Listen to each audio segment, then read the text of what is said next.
The muddy water still clung to my shoes as I dragged my waterlogged suitcase up Cam's front steps. My whole body ached from the evacuation, and my heart felt even heavier. 3 days ago, I had a beautiful home where I'd raised my son for 30 years. Now I had nothing but soggy clothes and a few damp photo albums. I knocked on the door expecting my son to wrap me in a warm hug. Instead, Cam opened it with crossed arms and a cold stare. His expensive shirt was perfectly pressed, a stark contrast to my flood-stained clothing. "Mom, if you're planning to stay here, we need to talk about rent." The words hit me like a slap. Rent? For my own son? I stood there dripping on his welcome mat, speechless. Behind him, I could see Gianna, my daughter-in-law, watching with a smug expression. She wore designer jewelry that probably cost more than my monthly Social Security check. "I lost everything in the flood, honey," I whispered, hoping he'd remember I was his mother, not some stranger. "I know, but we have bills too. If you're staying, you need to contribute." His voice was ice-cold, like he was talking to a tenant he didn't like. I nodded slowly, my throat tight with unshed tears. This wasn't the homecoming I'd imagined. I settled into the guest room, trying to dry my few remaining belongings. The walls felt like they were closing in on me. The room smelled of lavender air freshener, but it couldn't mask the feeling of unwelcome that hung in the air. Through the thin door, I could hear Gianna's voice getting louder in the kitchen. "Finally, she'll have to pay her way around here." Gianna laughed to someone on the phone. "I'm so tired of her thinking she can just coast through life without contributing. Now she'll learn what real responsibility feels like." My hands shook as I folded my damp sweater. This was my daughter-in-law talking about me like I was some deadbeat who'd never worked a day in my life. I'd raised Cam as a single mother, worked 2 jobs, and sacrificed everything for his future. The irony burned in my chest like acid. "Cam's being too nice about it," Gianna continued. "I told him to charge her market rate. She's been spoiled for too long." I pressed my ear closer to the door, my heart breaking with every cruel word. The woman my son married saw me as nothing more than a burden, and worse, my own son agreed with her. I sat on the bed staring at my soggy purse and felt rage building in my chest. The next morning, I emptied my handbag onto the bed. A few crumpled $20 bills, some loose change, and my credit cards, most of which were maxed out from recent medical bills. The flood had taken my house, but poverty had been creeping up on me for months. My arthritis medication alone cost $60 monthly, money I could barely spare. Cam knocked and entered without waiting for permission. "Mom, rent's due weekly. $50 should cover your share of utilities and space." $50 a week? I did the math quickly. That would drain my emergency fund in just a month. "Honey, I'm waiting for insurance money. Can we work something out until then?" "Insurance money?" Cam's eyes lit up with interest, like a hawk spotting prey. "How much are you expecting?" I shrugged, trying to appear uncertain. The truth was I hadn't heard anything yet. "I don't know. Maybe enough to get a small apartment eventually." "Well, until then, you pay weekly, or you find somewhere else to go." He held out his hand expectantly, palm up like he was collecting from a deadbeat tenant. I counted out $50 in damp bills, my heart sinking with each one. "Here's this week." Cam pocketed the money without even a thank you. "Next payment's due Sunday." Sunday dinner felt like a business meeting. Cam placed a printed paper next to my plate, a formal rental agreement.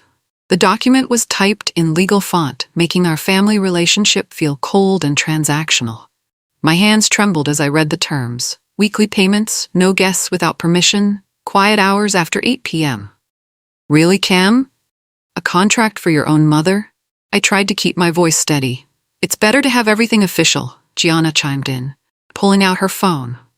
Her manicured nails tapped against the screen as she opened the camera app. "Smile, Helen. This is going in the family group chat. Everyone will get a kick out of this." The camera flash made me wince. I imagined my sister and cousins seeing this photo, laughing at how far I'd fallen. The woman who once hosted every family gathering was now signing rental agreements to live in her son's guest room. I picked up the pen with shaking fingers. My name looked so small at the bottom of that cold, formal document, but as I signed, something hardened inside me. They wanted to treat me like a tenant? Fine, but tenants don't owe their landlords anything beyond rent. Welcome to the family business, Gianna giggled, snapping another photo. I smiled sweetly and handed back the pen, already plotting their downfall. Late that night, I lay in the narrow guest bed, staring at the ceiling. In my mind, I walked through my old house room by room. The kitchen where I taught Cam to make pancakes. The living room where we watched movies every Friday night. The garden where he helped me plant roses for his father's memory. Every corner held precious memories that the flood couldn't wash away. That house held 30 years of memories. I'd painted every wall, chosen every fixture, and paid every mortgage payment with my own sweat and sacrifice. Cam had taken his first steps on those hardwood floors. I'd nursed him through countless childhood illnesses in the bedroom down the hall. Now it was all gone, swept away by muddy water and broken dreams. But the worst part wasn't losing the house.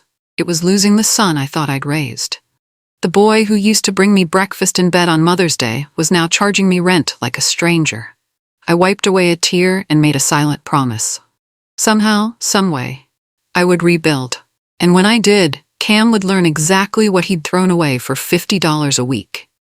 The insurance adjuster called Tuesday morning while Cam was at work. I stepped outside to take the call, my heart pounding with nervous hope. The morning air was crisp, and I pulled my worn cardigan tighter around my shoulders as I paced the front yard. Mrs. Peterson, I have good news about your flood claim, the adjuster said. Your policy includes full replacement value plus additional living expenses. We're looking at a substantial payout. How substantial? I whispered, afraid to hope. Preliminary estimate is around $400,000. Your home was well insured and the contents coverage is generous. You should receive the first payment within 2 weeks. His voice was professional but kind, understanding the weight of his words. $400,000? I nearly dropped the phone. That was enough to buy a house outright, maybe even something better than what I'd lost. But I kept my voice calm and grateful. Thank you so much. I'll wait for your call. I hung up and looked back at Cam's house where I was paying $50 a week to sleep in a guest room. A slow smile spread across my face. My son had no idea what was coming. Gianna wasted no time spreading the news about my rent payments to the neighbors. I discovered this during my afternoon walk, when Mrs. Johnson from next door stopped me with a sympathetic smile. Her pearls caught the sunlight as she adjusted her designer scarf, clearly enjoying her position as neighborhood gossip queen. Helen, dear, I heard about your arrangement with Cam. Gianna mentioned you're finally contributing to the household expenses. Her tone was condescending, like she was talking to a child who'd finally learned to tie their shoes. She said you're learning valuable lessons about financial responsibility at your age. Mrs. Johnson patted my arm with fake maternal concern. It's never too late to grow up, I suppose. I nodded politely, but inside I was seething. Gianna had painted me as some freeloading old woman who needed to be taught basic life skills. The whole neighborhood probably thought I was a burden who'd finally been put in my place. It's certainly been an education, I replied sweetly. I'm learning so much about my family's true values. Mrs. Johnson missed the edge in my voice completely. Well, good for Cam for setting boundaries. Tough love is sometimes necessary. If only she knew what kind of education I was really getting. Thursday evening, Cam made his threat crystal clear. We were washing dishes together when he casually mentioned his backup plan. The kitchen faucet dripped steadily, marking time like a countdown to my supposed eviction date. Mom, I've been thinking. If you can't keep up with the rent, I found some really nice retirement communities nearby. Sunset Manor has openings and they offer payment plans. A retirement home? My blood turned to ice. I'm only 68, Cam. I don't need assisted living. It's not about need, it's about what you can afford. He dried a plate with infuriating calm as if discussing the weather. Face it, Mom, you can't live independently anymore. The flood proved that. Gianna joined the conversation with fake concern. We just want what's best for you, Helen. These places have activities, medical care, people your own age. You might actually be happier there. The message was clear. Pay up or get shipped off to die among strangers. My own son was threatening to abandon me unless I could bankroll his household. The boy I'd raised was nowhere to be found in this cold, calculating man who spoke of dumping his mother like unwanted furniture. "I'll keep that in mind," I said quietly, planning his surprise with every word. That night, I called the insurance company from the back porch, speaking in hushed tones while Cam and Gianna watched television inside. The adjuster had even better news than before. "Mrs. Peterson, after reviewing the final assessments, your total payout will be $450,000. The additional damage we found actually increases your claim significantly." $450,000? My hands shook as I gripped the phone. That wasn't just house money. That was freedom money. That was revenge money. "When will I receive the check?" I asked, trying to keep the excitement out of my voice. "The first installment of $300,000 should arrive Monday. The remaining balance will follow within 30 days once we complete the final paperwork." I thanked him and hung up, staring at the stars through the porch screen. In 4 days, I would have more money than Cam made in 5 years, and he had no idea what was coming. The sweet taste of justice was already on my tongue. Sunday morning brought another rent collection. I played my part perfectly, counting out my last $50 with shaking hands and apologetic sighs. "This is getting harder each week," I told Cam, making my voice sound defeated. "I don't know how much longer I can manage this." Cam pocketed the money with a satisfied grin. "You'll figure it out, Mom. Everyone has to pull their weight around here." Gianna was scrolling through her phone, showing Cam pictures of luxury homes. "Look at this one, honey. It's that beautiful villa on Elm Street we saw last month, the one with the pool and the 3-car garage." "God, I love that place," Cam breathed, staring at the screen. "If we save up another year, maybe we can make an offer. Your mom's rent money is actually helping us build our dream house fund." My heart nearly stopped. They were using my rent money I was paying in my darkest hour, to save for their fantasy mansion. The betrayal ran deeper than I'd imagined. "That's wonderful, dear," I said sweetly. "I'm so glad I can contribute to your dreams." Neither of them caught the venom hidden in my blessing. That evening, 10-year-old Axel knocked softly on my door. My grandson slipped inside and closed the door behind him, his eyes wide with worry. "Grandma, I heard Dad and Mom talking about you," he whispered. "Dad said you're a burden and that you should be grateful they even let you stay." My heart broke into a million pieces. This innocent child had heard his parents discussing me like I was trash they couldn't throw away fast enough. "But I don't think you're a burden, Grandma. I like having you here. You make the best cookies, and you actually listen when I talk about school." I pulled Axel into a hug, fighting back tears. "Thank you, sweetheart. That means everything to me." "Promise me you won't go to one of those old people places," he said, his voice muffled against my shoulder. "Promise you'll stay close so I can still see you."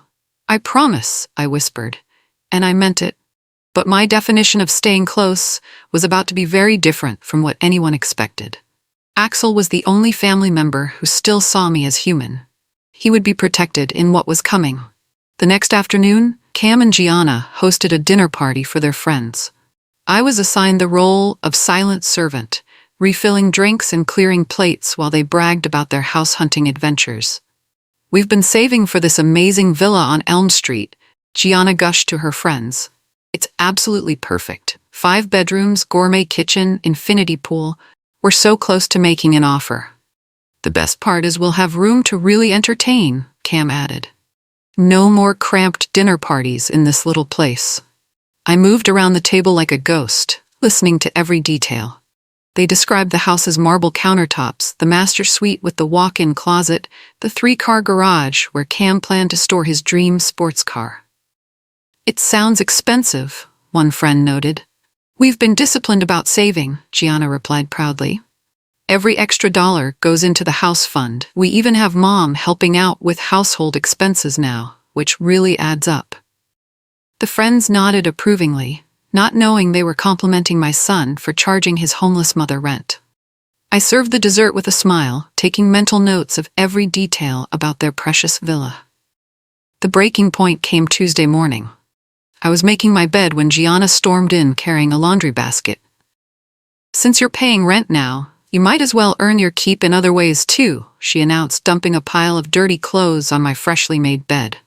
These need washing, folding, and putting away. Consider it part of your household contribution. The clothes reeked of sweat and food stains. Some were clearly Axel's soccer uniforms, but others belonged to Cam and Gianna. They expected me to be their unpaid housekeeper on top of paying rent. "This isn't what we agreed to," I said quietly, my hands clenched into fists. "The agreement was for you to contribute to the household. This is contributing." Gianna's smile was pure malice. "Unless you'd prefer to discuss alternative living arrangements." I stared at the pile of dirty laundry covering my bed and felt something snap inside me. 30 years of sacrifice, reduced to this. My own family treating me like hired help who paid them for the privilege of being abused. "Of course," I said sweetly. "I'm happy to help." But as Gianna left, I whispered a promise to the empty room. Never again. Thursday morning, my phone buzzed with the text I'd been waiting for. Insurance check deposited. Available funds, $300,000. I stared at the bank app on my phone, hardly believing the numbers. $300,000 sat in my checking account. More money than I'd ever had at one time in my life. I was no longer a charity case depending on my son's mercy. I was a woman with options. I called the bank to confirm the deposit, then immediately scheduled an appointment with a financial advisor.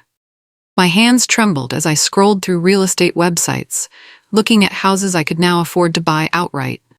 But one property kept drawing my attention, the villa on Elm Street. Cam and Gianna's dream house was listed for $420,000. With my remaining insurance money coming soon, I could buy it in cash. The idea was so delicious, so perfectly vindictive, that I laughed out loud in the empty guest room. They wanted to use my rent money to save for their dream house? I had a better idea. I was going to buy it first. Friday afternoon, I called the listing agent for the Elm Street villa. "I'd like to schedule a private showing," I told her, using my most professional voice. "I'm a cash buyer, and I'm very serious about making an offer." "Cash?" The realtor's voice perked up immediately. "How soon can you come in? We've had several interested parties, but cash always wins. This afternoon, if possible. I'm pre-approved and ready to move quickly." 3 hours later, I stood in the marble foyer of Cam and Gianna's dream house. It was everything they'd described and more. Soaring ceilings, gourmet kitchen with granite countertops, master suite with a view of the landscape backyard. The realtor Janet showed me every room with growing enthusiasm. "Are you relocating for retirement?" she asked as we admired the infinity pool. "You could say that," I replied, imagining Cam's face when he discovered who'd bought his precious villa. "I'm ready to start fresh." "This house is perfect for entertaining. The previous owners hosted charity galas here." "I love entertaining," I said, thinking of all the family dinners I'd host without Cam and Gianna. The realtor nearly fainted when I pulled out my bank statement showing available cash funds. "You can really buy this house outright?" Janet asked, staring at the numbers. "No financing needed?" "None. I prefer to own my homes free and clear." I enjoyed the feeling of power that came with those words. After weeks of counting crumpled dollar bills for rent money, I was negotiating a $500,000 purchase with cash. "I can prepare the paperwork immediately. With a cash offer, we can close in 2 weeks." "Perfect. I'd like to offer full asking price, $420,000. I signed the preliminary paperwork with steady hands, thinking of Axel's promise to stay close. This house was only 10 minutes from Cam's neighborhood. Close enough for my grandson to visit. Far enough for me to live with dignity. "Mrs. Peterson, this is the smoothest transaction I've handled all year," Janet gushed as I signed document after document. "Most buyers agonize over offers for weeks. When you know what you want," I replied, "there's no point in hesitation." I knew exactly what I wanted. Justice, served ice cold. Saturday morning, I packed my belongings quietly while Cam mowed the lawn outside. 3 suitcases and a few cardboard boxes, everything I owned in the world. It seemed pathetic until I remembered the house keys waiting for me at the title company. Cam came inside as I loaded my last box into my car. "Going somewhere, Mom?" he asked, wiping sweat from his forehead. "I found a new place," I said simply. "Thank you for letting me stay these few weeks." He laughed, shaking his head. "Good luck finding anywhere decent with what you can afford. Don't come crawling back when reality hits." Gianna appeared in the doorway, smirking. Bye, Helen. Try not to be such a burden to your next hosts. I smiled sweetly, giving them one last wave. Don't worry about me. I think you'll be surprised by how well I do on my own. As I drove away, I saw them in my rearview mirror, standing in their doorway, looking smug and satisfied. They thought they'd finally gotten rid of their inconvenient burden. They had no idea they'd just made the worst mistake of their lives. Monday morning, I picked up Axel from school for our weekly ice cream date. But instead of driving to our usual shop, I headed toward Elm Street. Where are we going, Grandma? Axel asked from the passenger seat. I want to show you something special, I said, pulling into the circular driveway of the villa. Axel's eyes grew wide as we stopped in front of the massive house. Grandma, this is Dad's favorite house. He drives by here sometimes just to look at it. I know, sweetheart. I pulled the keys from my purse, enjoying the weight of them in my palm. Would you like to see inside? Axel's mouth fell open as I unlocked the front door. We walked through the marble foyer together, his shoes echoing in the vast space. This is incredible. Dad's gonna flip when he sees this place up close. Axel ran his hands along the granite countertops in the kitchen. Wait, Grandma, how did you get keys to this house? I knelt down to his eye level, smiling. Because it's ours now, Axel. I bought it.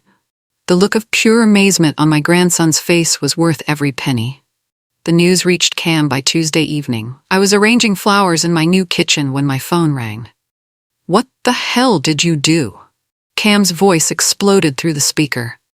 Hello, dear. I bought a house. Isn't that wonderful? You bought the villa? The one on Elm Street? That's impossible. You don't have that kind of money. I could hear Gianna shrieking in the background, demanding to know how this happened. Their American dream had just been snatched away by the woman they'd treated like garbage. The insurance payout was quite generous, I said calmly, walking onto my new patio. $450,000 to be exact, enough to buy this beautiful home in cash. The silence on the other end was deafening. I thought you said you didn't know how much the insurance money would be. Cam's voice was barely a whisper. I didn't want to get anyone's hopes up. Good thing, too, since those hopes would have been disappointed anyway. More shrieking from Gianna. I could picture them standing in their cramped kitchen, staring at each other in disbelief. We need to talk. I'm coming over. Of course, dear. I'll put on some tea. Cam and Gianna arrived within the hour, their faces twisted with rage and disbelief. I welcomed them into the foyer with gracious hospitality, as if this were a normal family visit. Mom, you can't be serious about this, Cam said, his voice shaking. You bought our house, our dream house. Your dream house? I repeated, leading them into the living room. That's interesting, because as I recall, I was nothing but a burden who needed to pay rent and do laundry to earn my keep. Gianna's face was red with fury. You did this on purpose. You knew we wanted this house. And you knew I'd lost my home in a flood. But that didn't stop you from charging me rent and humiliating me in front of the neighbors. I settled into my new leather armchair, feeling like a queen on her throne. That was different, Cam protested. We had expenses. So do I. Like mortgage payments. Oh wait, I don't have those anymore because I paid cash. I smiled sweetly. Just like you taught me, dear. Everyone has to pull their own weight. The irony was delicious, and they knew it. Gianna completely lost control, screaming accusations and threats while Cam stood frozen in shock. You manipulative old witch, you planned this from the beginning. You used us. Gianna's voice echoed off the marble walls. I used you? I laughed, a sound with no humor in it. You charged your homeless mother rent. You made me do your laundry. You threatened to dump me in a nursing home, and you think I'm manipulative? We gave you a place to stay. Cam finally found his voice. You gave me a guest room in exchange for $50 a week and free housekeeping services. That's not family, Cam. That's exploitation. Gianna was pacing like a caged animal. This isn't over. We'll contest the sale. We'll sue for emotional damages. Go ahead, I said calmly. I paid cash with my own insurance money. The deed is in my name, fair and square, and I have plenty left over for legal fees. Cam slumped into a chair, the fight draining out of him. For the first time, he seemed to realize what he'd lost. Mom, I'm sorry. We made mistakes. But it was too late for apologies. Word of my house purchase spread through the neighborhood like wildfire. Mrs. Johnson was the first to call, her voice dripping with newfound respect. "Helen, dear, I heard the most amazing news. You bought the beautiful villa on Elm Street?" "Yes, it's lovely. I'm very happy there." "And you paid cash? My goodness, you must have had quite the insurance payout." Now that I had money, suddenly I was worthy of respect again. The same woman who'd pitied me for paying rent was now fawning over my financial success. "I'm so embarrassed about our conversation last week," Mrs. Johnson continued. "I had no idea about your circumstances. Gianna made it sound like you were struggling." "Gianna tends to see what she wants to see," I replied diplomatically. Other neighbors called throughout the week, offering congratulations and fishing for details. Some even apologized for believing Gianna's version of events. The community that had once whispered about the burden staying with Cam now buzzed with admiration for the shrewd woman who'd outsmarted them all. The best part of my victory was Axel's joy. My grandson spent every weekend at the villa, swimming in the pool and exploring the 5 bedrooms. "Can I have my own room here, Grandma?" he asked one Saturday, bouncing on the king-sized bed in the guest suite. "Of course, sweetheart. Pick whichever one you like." Axel chose the room with built-in bookshelves and a window overlooking the garden. We spent the afternoon arranging his favorite books and toys, creating a space that was truly his. "Dad seems really sad lately," Axel mentioned as we hung up his drawings. "Mom keeps crying when she thinks I'm not listening." My heart ached for Axel, caught in the middle of his parents' disappointment. But I couldn't feel sorry for Cam and Gianna. They'd created this situation with their own greed and cruelty. "Your dad will be fine," I assured Axel. "Sometimes grown-ups have to learn important lessons, just like kids do." "What lesson is Dad learning?" "That family is more important than money," I said, hugging my grandson close. "Something I hope you'll always remember." 3 months later, I sat on my patio drinking morning coffee and reading the newspaper. The infinity pool sparkled in the morning sun, and my garden was beginning to bloom with the flowers I'd planted. The doorbell rang, and I found Cam standing on my doorstep alone. He looked tired and older somehow, the arrogance gone from his shoulders. "Can we talk, Mom?" he asked quietly. I invited him onto the patio and poured him coffee. We sat in silence for several minutes, watching the birds at my new feeders. "I've been thinking a lot about what happened," Cam said finally. "About the kind of man I became." "And what conclusion did you reach?" "That I forgot who raised me. I forgot that you sacrificed everything to give me a good life." His voice cracked slightly. "I turned into someone who charges his mother rent after she loses her home in a flood." I waited, saying nothing. "Gianna and I are getting divorced," he continued. "Turns out she was only interested in my potential, not who I actually am. When it became clear we'd never afford a house like this, she found someone who could." "I'm sorry, Cam. Divorce is never easy."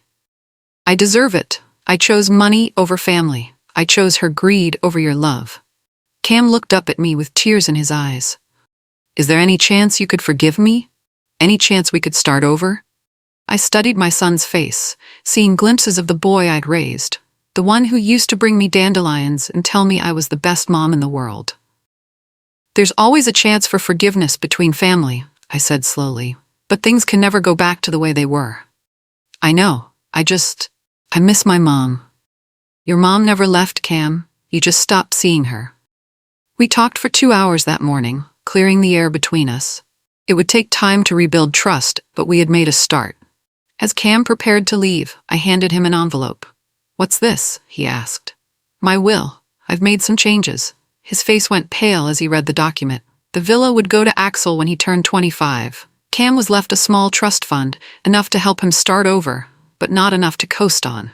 "Axel will inherit this house?" Cam asked. "Axel is the only one who saw me as family when I had nothing. He deserves to grow up somewhere beautiful, surrounded by love instead of greed." Cam nodded slowly, understanding finally dawning. "You're teaching him what you tried to teach me. That family isn't about what you can get from each other. It's about what you can give." I watched my son drive away, knowing that our relationship would be different now. Better, perhaps, but forever changed. The flood had taken my house, but it had also washed away my illusions about the people I loved. In the end, I'd lost a home but found my strength. And sometimes, That's all the treasure you need.